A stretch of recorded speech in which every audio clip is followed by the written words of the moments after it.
गोलू, मेरे बेटे, तुम कहाँ पर हो? गोलू, तुम कहाँ हो? अजी, अब हम क्या करेंगे? हमारा बेटा कहाँ गया होगा?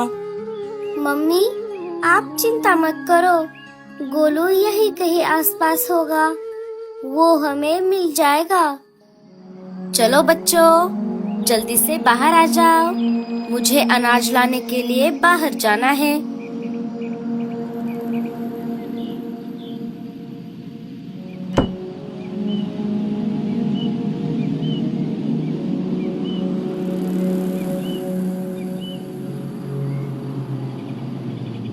अरे लाडो, आज अचानक तुम यहाँ कैसे? मीनू मौसी, मैं अनाज लाने के लिए बाहर जा रही हूँ। बच्चों के पापा किसी काम के सिलसिले में बाहर गए हैं। मुझे अनाज लेकर वापस आने में देर हो जाएगी। तब तक बच्चों को अकेले घर पर छोड़ना खतरे से खाली नहीं होगा। इसीलिए मैं इन दोनों को आपके घर छोड़ने आई थी। जब तक मैं अनाज लेकर वापस आती हूँ, क्या तब तक बच्चे यहाँ पर रह सकते हैं मीनू मौसी? हाँ हाँ, क्यों नहीं। मैं भी यहाँ अकेले घर पर बोर हो रही थी। टूनी भी अपने माँ से मिलने दूसरे जंगल गई हुई है। तुम बच्चों को यहाँ पर छोड़ सकती हो। आपका बहुत बहुत शुक्रिया मीनू मौसी। अब मैं चलती हूँ।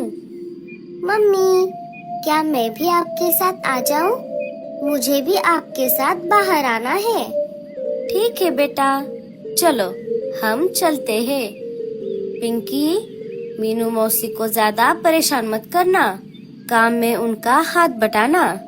ठीक है मम्मी। लाडो और टीलू निकल पड़ते हैं।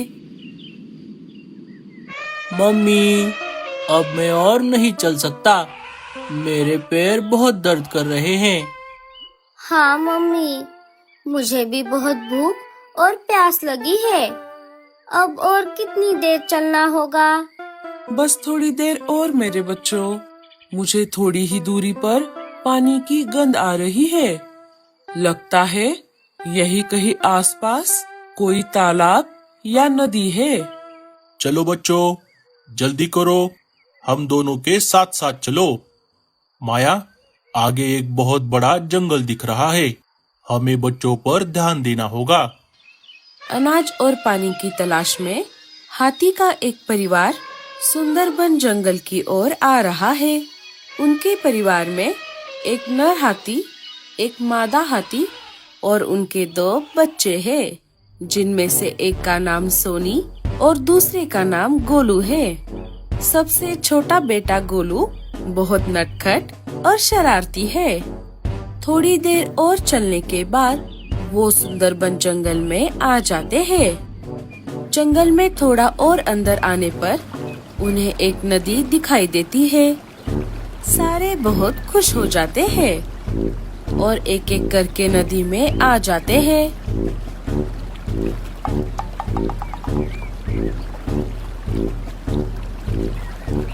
अरे वाह, इस नदी का पानी कितना मीठा है।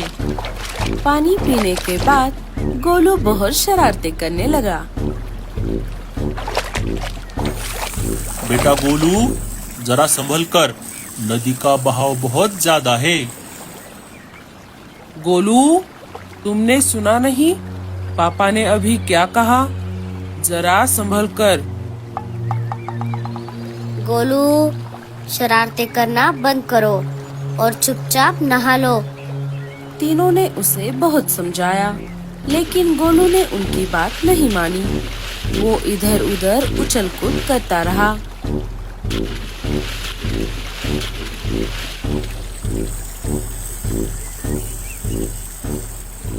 टीलू और लाडो अनाज लाने के लिए बाहर आ गए। जब वो नदी के पास से गुजर रहे थे, तब उन्हें हाथी का एक परिवार नदी में नहाता हुआ दिखाई दिया। अरे मम्मी, वो देखो, हाथी का परिवार। मुझे उन्हें करीब से देखना है मम्मी। नहीं बेटा, हमें अनाज लाने के लिए जाना है। हमें देर हो जाएगी। नहीं मम्मी, मुझे देखना है। टीलू के जिद के आगे लाडो की एक नहीं चली। दोनों नदी के पास वाले एक पेड़ पर आकर बैठ गए और हाथी के परिवार को देखने लगे। छोटे गोलू की सारी शरारतें टीलू बड़े गौर से देख रहा था। उसे ये सब देखने में बहुत मजा आ रहा था। मम्मी, वो देखो, वो हाथी का बच्चा पानी में कितने मजे कर रहा है। मुझे भी उसके साथ पानी में खेलना है। मुझे उसके साथ दोस्ती करनी है। नहीं टीलू बेटा, पानी में खेलने के लिए तुम अभी बहुत छोटे हो, लेकिन तुम उसके साथ दोस्ती जरूर कर सकते हो। जाओ, उससे बात करो।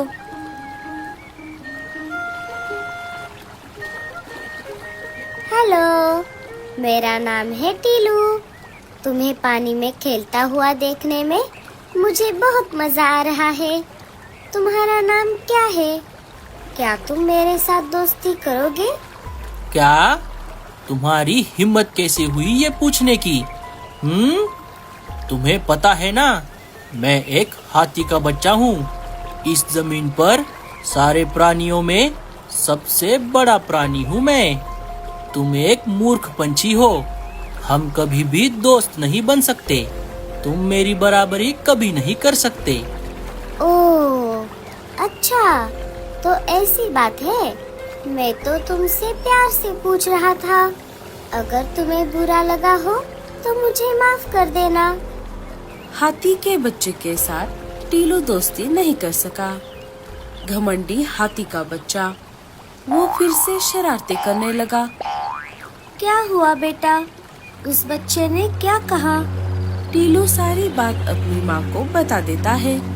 कोई बात नहीं टीलू, तुम नाराज मत हो।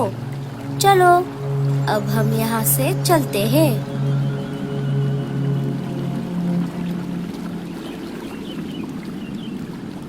थोड़ी देर नहाने के बाद हाथी का परिवार पानी से बाहर आ गया और अनाज की तलाश में आगे निकल पड़ा। गोलू सबके पीछे चल रहा था कि तभी उसे थोड़ी दूरी पर गन्ने की खेती दिखाई देती है। वो अपने माँ बाप से छुपकर चुपके से उस खेती की तरफ चला गया और वहाँ जाकर छुप गया। गोलू के परिवार को लगा वो उनके पीछे पीछे आ रहा है, इसीलिए वो जंगल में आगे निकल गए। गोलू खेत के अंदर जाकर गन्ने खाने लगा। अरे वाह, ये गन्ना कितना मीठा है। अच्छा हुआ मैं यहाँ पर आ गया। खेत में लगे उन गन्नों को गोलू ने एक एक करके तोड़ दिया और उनमें से कुछ गन्ने उसने खा लिए। अरे बाप रे, शिकारी! गोलियों के आवाज सुनकर गोलू भागने लगा और रास्ता भटक गया। अरे बचाओ, बचाओ, कोई मुझे बचाओ। मम्मी, पापा, सोनी, तुम सब कहाँ पर हो? बेचारा गोलू मदद के लिए पुकारने लगा और जोर जोर से रोने लगा। गन्ने खाने के चक्कर में वो अपने परिवार से बिछड़ गया।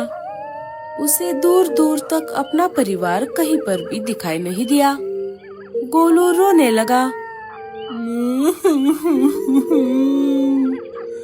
अरे मेरे मम्मी पापा, अब मैं कहाँ जाऊँ? मम्मी, पापा।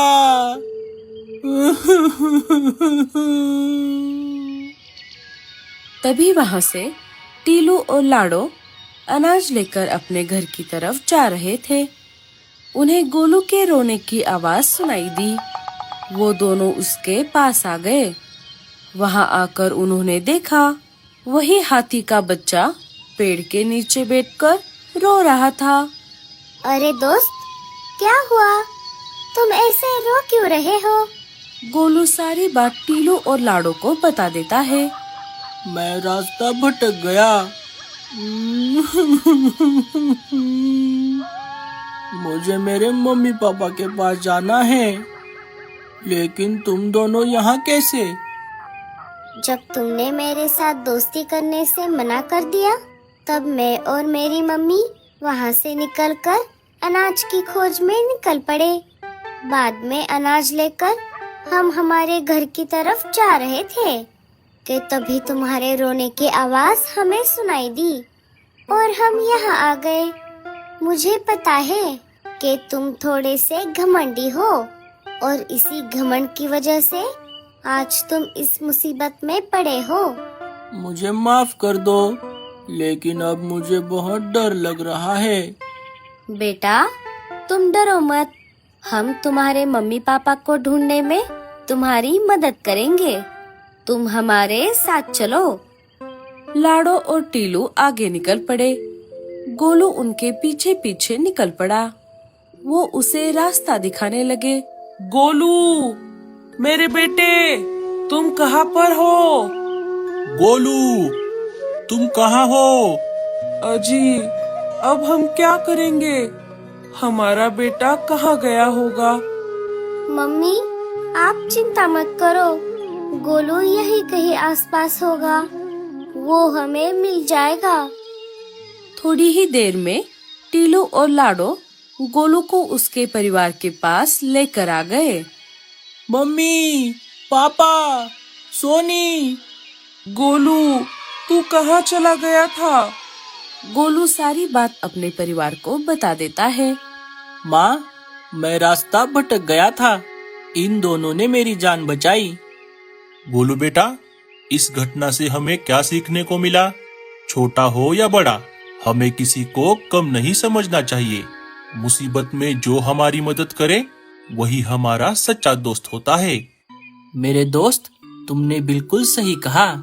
मेरे घमंड की वजह से आज मैं मुसीबत में पड़ गया था। आप दोनों ने मेरी जान बचाई।